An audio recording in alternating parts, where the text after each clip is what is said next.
Era um sábado comum na pacata tarde amazônica de 2 de julho de 2016. O céu de Belém do Pará estava limpo, o ar quente e úmido da floresta trazia aquela sensação típica da região, né? Aquele calor característico. No aeroclube local, o barulho do motor de um pequeno monomotor cortava o silêncio, levando para o céu um grupo de paraquedistas. Mas ninguém ali sabia que esse seria o último voo do Papatango Delta Juliette Hotel. Senta que lá vem história. Antes, rapidinho, 15 segundos, eu preciso do seu voto. Estou concorrendo na categoria YouTuber Revelação do Ano do IBEST e preciso do seu voto para passar para o top 3. Então, o link para votar está aí na descrição e eu agradeço muito.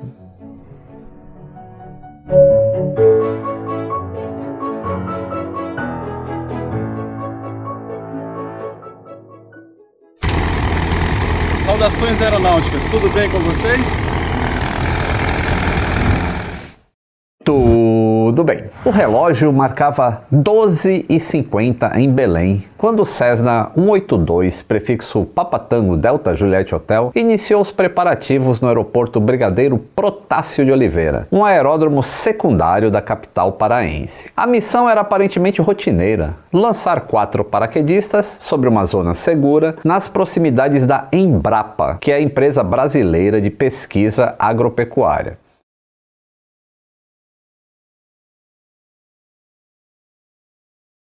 O avião decolou às 15h50 do horário UTC, horário universal da aviação, o que significa quase 2 da tarde no horário local. Segundo os registros do controle de tráfego aéreo, o primeiro paraquedista foi lançado com sucesso no nível de voo 0,45, ou seja, aproximadamente 4.500 pés, que dá cerca de 1.370 metros de altitude. O monomotor, então, continuou subindo para atingir o nível de voo 0,85, equivalente a 8.500 pés ou 2.590 metros, onde os outros saltos aconteceriam. Mas algo deu muito errado nesse breve intervalo. 2 minutos depois de atingir a altitude de lançamento, o radar perdeu o contato com Delta Juliette Hotel. Instantes depois, moradores de um bairro residencial avistaram o avião em queda livre, sem as asas. A aeronave despencava descontroladamente e seus destroços atingiram o solo em uma área pertencente à Embrapa. Naquele impacto, o piloto e os 3 paraquedistas perderam a vida. O único sobrevivente foi o primeiro paraquedista que saltou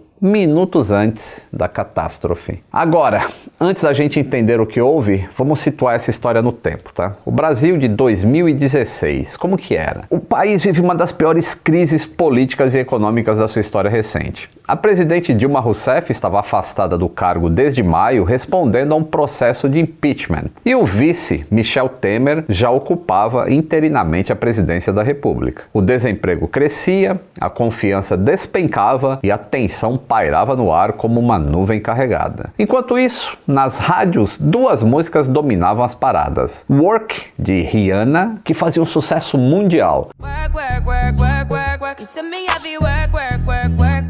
Enquanto aqui no Brasil, Wesley Safadão embalava multidões com Camarote. Era o ano das Olimpíadas no Rio de Janeiro. No caso de hoje, cada decisão contava. E quando você está online, é a mesma coisa. Sem proteção, um clique errado te expõe. Eu uso o Surfshark para criar um corredor IFR na rede por onde eu navego. Com apenas um toque, o meu tráfego fica criptografado e o meu IP protegido.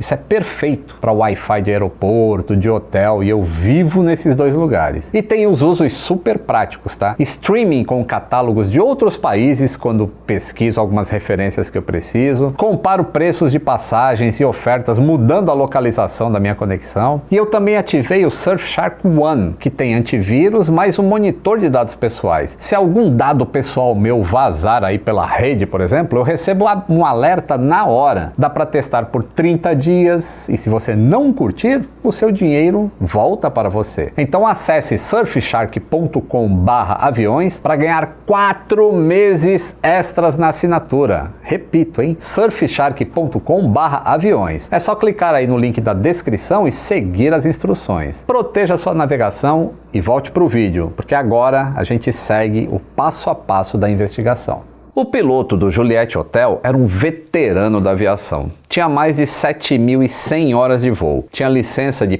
PLA, que é piloto de linha aérea, e habilitação válida para voar aviões monomotores terrestres, que é o MNTE, e operar por instrumentos. Parecia experiente, e era. Porém, havia um detalhe.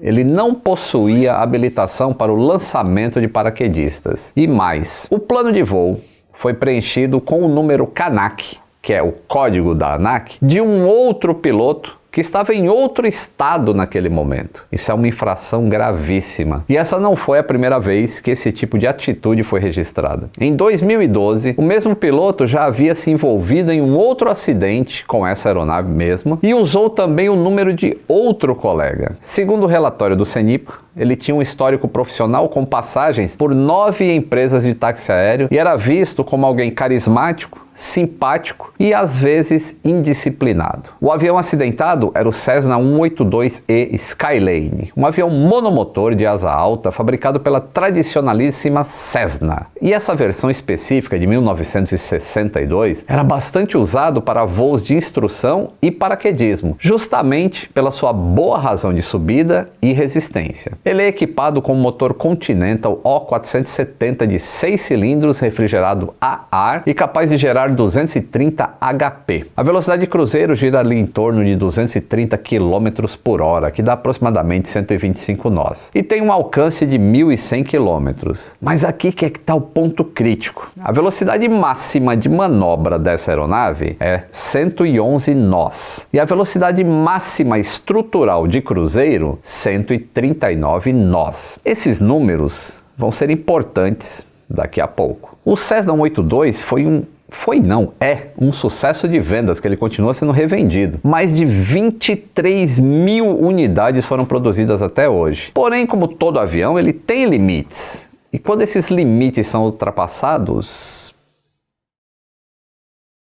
O que deu errado nesse voo da Embrapa? De acordo com os dados do radar, o avião chegou nesse nível de voo 085, 8.500 pés, e após atingir essa altura, o piloto deveria estabilizar a aeronave, alinhar com a área de lançamento e aguardar o momento ideal para o salto desses 3 paraquedistas restantes. Mas os dados mostram, os dados de radar, que isso não aconteceu.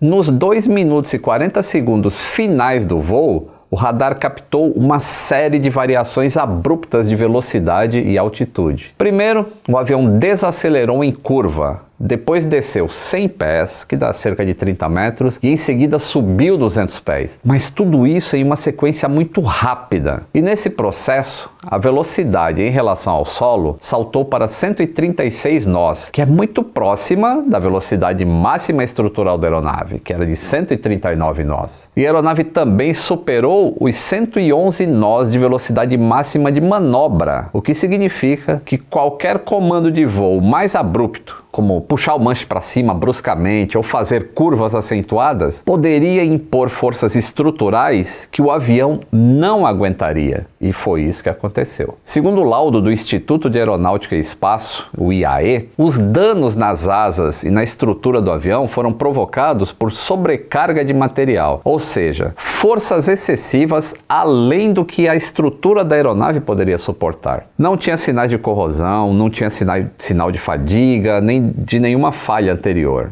Foi simplesmente força demais, aplicada de forma errada e em condições críticas. As asas se desprenderam do avião ainda no ar, e uma testemunha gravou com o celular o momento em que o avião caía sem as asas. As asas foram encontradas 276 metros de distância da fuselagem. E o piloto foi arremessado para fora da cabine, ainda em voo, e caiu a 125 metros do restante da aeronave. Provavelmente porque ele usava o cinto de segurança afrouxado. Ele não teve nenhuma chance. E os paraquedistas? Por que eles não saltaram na hora que o avião estava descontrolado? E a resposta para isso é um dos trechos mais tristes da investigação. Apesar deles estarem em altitude segura para o salto, bem acima de 5.000 pés, que é recomendado para emergências, os paraquedistas não saltaram. E isso contraria todo o protocolo de segurança da atividade. E a explicação pode estar na falta de um briefing de segurança. O piloto, segundo o relato do sobrevivente e as imagens das câmeras a bordo, não orientou os passageiros sobre o que fazer em caso de emergência. E além disso, havia um fator humano delicado. Entre os passageiros estava uma jovem em seu primeiro salto duplo. Ela estava conectada ao instrutor por mosquetões. Ela estava ansiosa e é possível que o grupo tenha hesitado em abandonar a aeronave em meio ao caos, ou nem sequer tenham entendido a gravidade da situação a tempo. O fato é que eles permaneceram no interior do Cessna até o impacto. E isso responde até uma pergunta que é muito feita aqui no canal. Por que não dão paraquedas para passageiros de avião?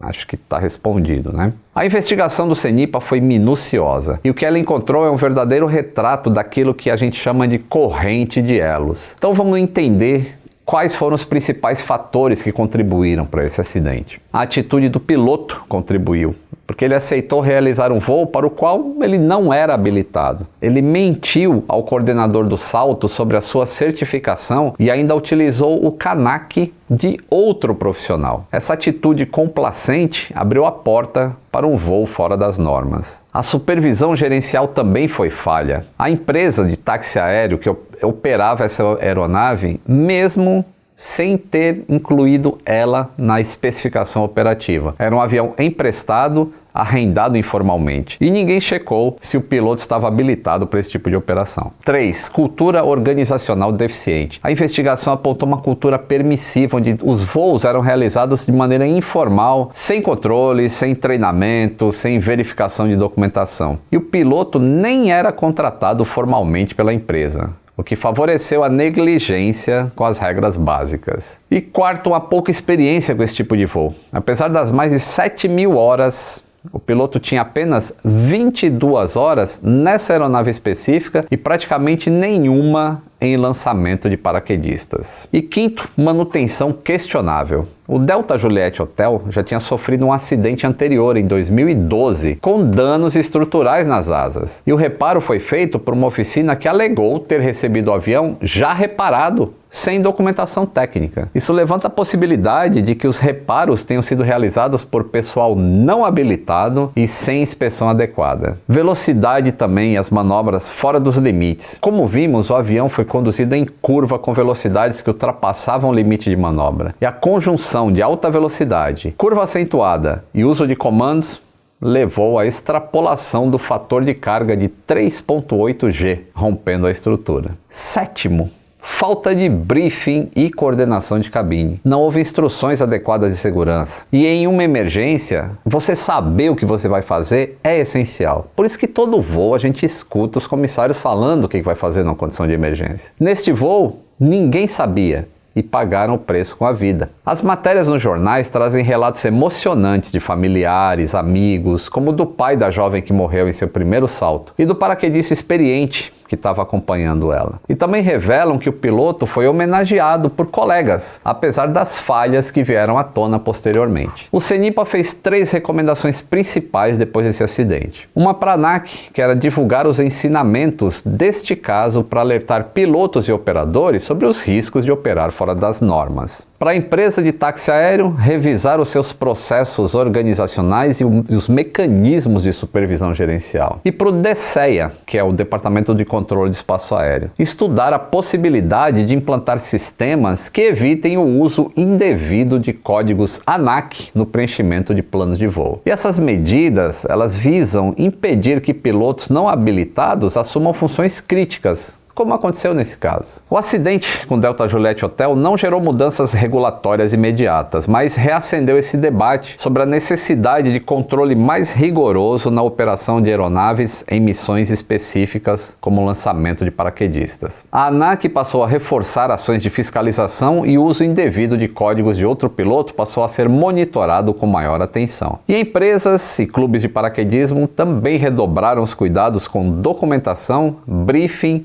e limites operacionais. Esse era um acidente que jamais deveria ter acontecido. Muito obrigado por ter acompanhado até aqui. Se você valoriza esse trabalho de contar histórias que fizeram e fazem a diferença na segurança da aviação, considere se tornar membro do canal. Além de apoiar financeiramente a continuidade deste trabalho de pesquisa e tudo mais, você tem acesso exclusivo a conteúdos inéditos e lives especiais. E o seu nome fica aqui nos créditos finais do vídeo que ele aparece, fica para sempre. Um grande abraço e até o próximo voo.